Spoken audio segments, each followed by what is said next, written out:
Melambungnya nama Amanda Manopo tak lepas dari perannya di sinetron Ikatan Cinta yang dibintangi bareng Arya Saloka. Meski kini punya segalanya, tak disangka aktris 23 tahun itu mengidap penyakit epilepsi. Jadwal syuting yang begitu padat disinyalir menjadi pemicu kambuhnya penyakit tersebut. Melansir YouTube Kemal Pahlevi pada Selasa 17 Oktober 2023, Amanda mengakui syuting stripping sinetron merupakan tekanan berat bagi tubuhnya. Iya, dan itu nggak sehat.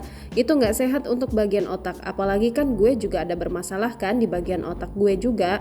Jadi gue nggak mau terlalu forsir, ucap Amanda Manopo.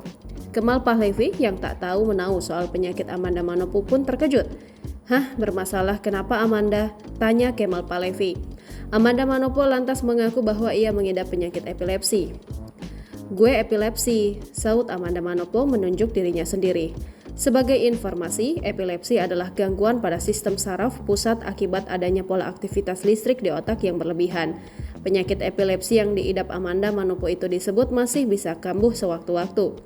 Salah satu yang memicu kambuhnya epilepsi Amanda Manopo adalah jika dirinya sudah memforsir tenaga. Gue ada epilepsi, jadi kalau gue udah capek banget forsir itu gue tumbang, kata Amanda Manopo. Amanda lantas mengungkap bahwa reaksi epilepsi yang ia rasakan terjadi ketika tidur. Saat tubuhnya sudah sangat lelah karena aktivitas syuting yang padat, Amanda Manopo akan mengalami kejang saat tidur. Tidurnya nggak nyaman, kalau aku lebih berasa tidur, jadi tidur tuh kayak kejang, ujar Amanda Manopo. Ia pun telah memberi pesan kepada asistennya jika reaksi kambuh epilepsi itu sampai membuat mulut Amanda Manopo mengeluarkan buih. Amanda Manopo meminta sang asisten untuk memiringkan badannya agar buih itu keluar.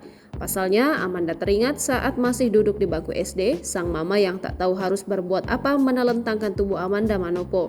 Hal itu membuat buih yang keluar justru kembali ke dalam dan tersedak di tenggorokan sehingga menghambat oksigen masuk. Penyakit epilepsi yang diderita Amanda Manopo bahkan pernah kambuh ketika ia tengah berada di lokasi syuting. Kendati demikian, reaksi epilepsi itu tak sampai membuatnya kejang, namun sempoyongan. Download Tribun X sekarang, menghadirkan lokal menjadi Indonesia.